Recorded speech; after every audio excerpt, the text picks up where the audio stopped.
What is going on, everybody? CG Davis here, and today we're going to be going over the Final Fantasy 15 active time report. So the main purpose of this video is to just give a brief summary and, maybe pick out some little details that some people might have missed.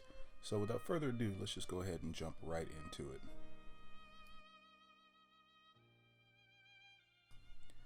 Now the first thing that we're going to look at here is the progress report. Now, I'm not going to go over each and every individual, entry that they made here because I feel a lot of it is self-explanatory. But some of the things in here are really cool looking, so you might see some, repeats of that. And some things in here, have some little hidden bits of information of sorts in there as well. So I will be stopping to talk about those individually. But for now, just feel free to watch the clip.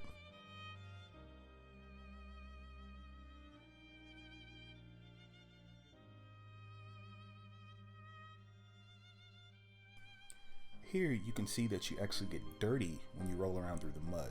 So it's, more examples of how amazing Square Enix is when they really go into detail with all their, features that they put in the games.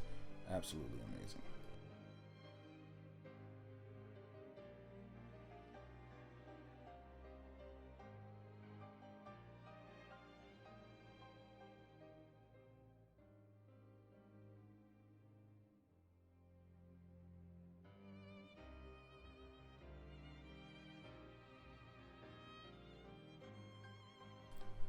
Here we can see the new weapon switching effect. This is something that they've been wanting to implement since the beginning, but just took a while to, complete. I go ahead and freeze the video here because you can actually get a glimpse of some new weapons as well. It's something that looks kind of like a cannon, and then later on in this clip you'll see a shield that's actually being used. And then as well as the cannon and the shield, you can see the daggers and a pistol. Now, it'd be nice if those were dual wieldable in my opinion, but hey, it's all good, whatever, no problem.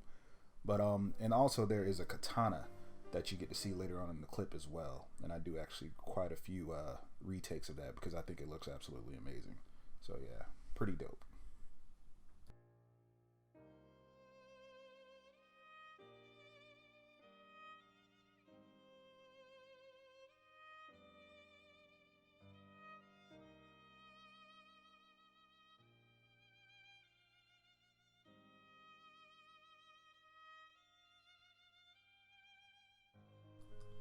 So next, we're going to be getting into magic. So to start, there are two different categories of magic. They said that there is natural magic and ring magic. So first, to start, we're going to go ahead and go over the natural magic, which has three base elements. We're going to have fire, thunder, and blizzard. And they said that these elements are connected directly to the lore via the astrals. So with that bit of information, we can begin to speculate which summons that we're going to see in the game. Because we've already seen Ramuh, which is the Thunder Astral, the Thunder Summon. And then we've seen Fire Magic, so we can speculate that we're going to see Ifrit. And lastly, they confirmed that there is going to be Blizzard. But I'm not exactly sure if that means that Leviathan is the Astral for Blizzard, or that element, or if we're going to be seeing Shiva instead. So feel free to talk about that in the comment section below. So to continue, we're going to go ahead and talk about fire more in depth, and they went into a lot of detail about fire and the other elements as well. So the first big change that they really made was that they made, the elements actually indicative of their real world properties. So fire consumes, it can explode if you cast it on oil, it burns things, it chars things, and it pretty much ignites all flammable objects, alright? But the opposite is also true. So if you cast it in the rain, then it's going to be doused, it's going to be a lot weaker, But one thing that I'm curious about, though, is if you can cast it on the water, because in certain circumstances, fire can burn on the water. So that's very interesting. I wonder if they're going to, go into that much detail with it, or if they're just going to pretty much say, water trumps fire. But hey, that's still something to talk about. I wonder what you guys think. Tell me about that in the comment section below, because that's really interesting. Like, if there's some oil in the water, will the fire burn on the water, or will it just go out? What do you guys think? The next element we have is thunder, and thunder pretty much works just like real lightning would. If you cast it on things that conduct electricity, it can do a lot more damage, possibly even chain through it. I'm not too sure if they're gonna add that effect in there. That's just my own personal speculation. They did verify that, you know, if you cast thunder in the rain, it'll be a lot more powerful. If you cast it in the water, it'll be a lot more powerful. So, you know, they really want us to play around with the elements here, and, you know, try to do things that the actual elements would do in the real world.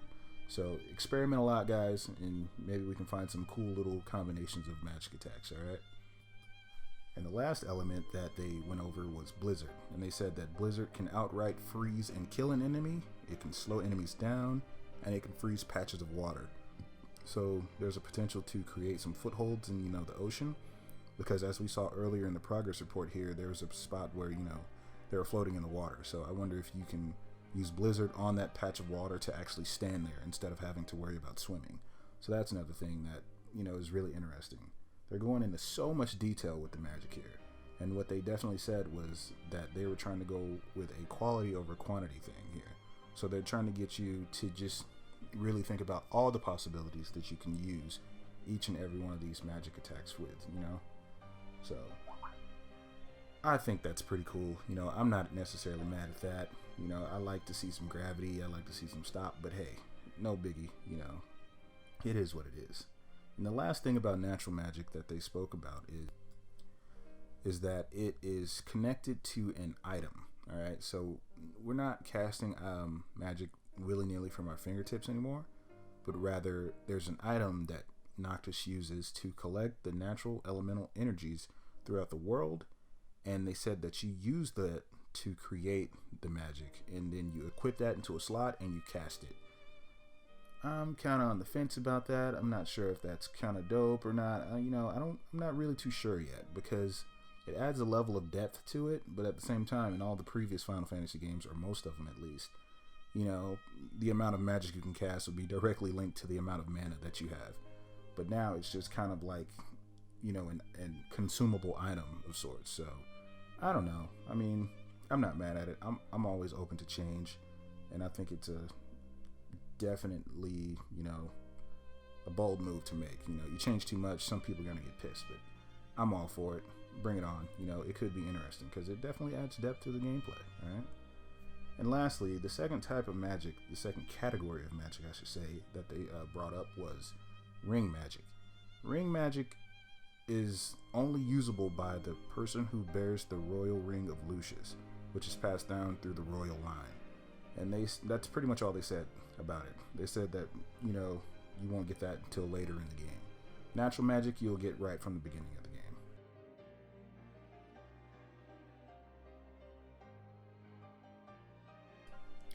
So the next thing I want to get into is the sneaking and the UI changes. So to start, you know, the sneaking is really interesting because they don't want you to, you know, play Metal Gear Solid Final Fantasy 15 edition, but they definitely wanted to add some new layers of gameplay, so, you know, you can really plan how you attack and, you know, take out some of these bases. And that's actually one thing that they said. They said that there are going to be a lot of Niflheim bases that you can either completely destroy or that you can capture. So that's kind of an interesting bit, but I'm starting to digress. But they said that, yeah, they're not trying to change it into a complete sneaking game, but they definitely wanted to add new gameplay dynamics to this. You know, so you can see that we have a warp kill, a just complete regular warp, and then we have a, you know, a wall cling / crouch type of thing where you can hide behind cover. So I think that's pretty dope. You know, I'm always down for some sneaking. You know, I always hate it when, like, I feel like I should be able to sneak past something, but I don't because it's not an actual mechanic in a game. I find that to be a little annoying. Next, we can see here to the left that they changed how the weapons work. They changed them to be mapped to a directional key. So, you know, you can press up, down, left, or right to switch and choose a specific weapon instead of the old way, which had you press a direction with, you know, the thumbstick and then the attack button in order to use a specific weapon. So I definitely love this, and they said that this was a change that was a result of player feedback. So keep the great feedback coming, guys, because they're definitely listening. You know, so if something is whack, speak up. You know, another thing that they spoke about, or not them, but rather one thing that I noticed, was that on the left again there are two bars. One is a green yellow. I'm colorblind, so I don't even know what color that is. And the other is blue, purple, whatever. I don't know. But I'm guessing the blue purple one is the bar that corresponds to when you can use an astral or a summon, because that used to be on the right by the HP bar, but I'm not too sure if I remember correctly. But the green yellow one, that one actually corresponds to the fourth type of combo that they implemented, which is essentially just a command. You'll tell your companions to do a specific attack. So the attacks that you can tell your companions to do are, you know, just basic commands that you learn as they level up. And they actually, you know, showcase some of them here. So let's see, Prompto, he has a flare. Ignis can create a warp point on enemies. And Gladio, or Gladius, or whatever the hell his name is, he pretty much just has a big old giant AoE attack because he's a big gorilla monkey in a pretty boy suit. So some of these commands, they actually consume a portion of the green yellow bar, so you can't spam them willy-nilly. But again, more depth to the gameplay, you know, more options. You can actually create a warp point on an enemy. That's dope, because aerial gameplay pretty much depends on a warp point. In some of the clips before, you can see that Noctis is fighting like robots and things like that. He can fight in the air like that because he's constantly warping to that warp point. So if Ignis can create a warp point, then does that mean he can just pretty much fight anything in the air that he wants just because it has a warp point? You know? Because like not everything has a warp point in the game. So, but if Ignis can create them whenever he wants to, then that's dope. That is completely 100% dope, and I'm all for that. So I'm curious to see what other abilities and commands they get. And they actually map these abilities and commands to the directional key as well. But I'm not exactly sure how that's activated. It may or may not have something to do with the attack and defense options there to the left, but hey, who knows? We haven't actually been able to see that much of that, so feel free to talk about that in the comment section below. So the last two things that they left us with in the active time report were the Niflheim characters, the general, you know, and the entire empire and that hierarchy. But I think I'm going to save that for a separate video, simply because this one's getting kind of long, and I figured we can go over every character in the Final Fantasy 15 universe as a whole. And the other thing that they left us with was a sample clip of the full version of the Final Fantasy 15 theme song. So I'm going to leave that here for you guys to listen to, and thanks for watching, guys. Please like, comment, subscribe. Peace.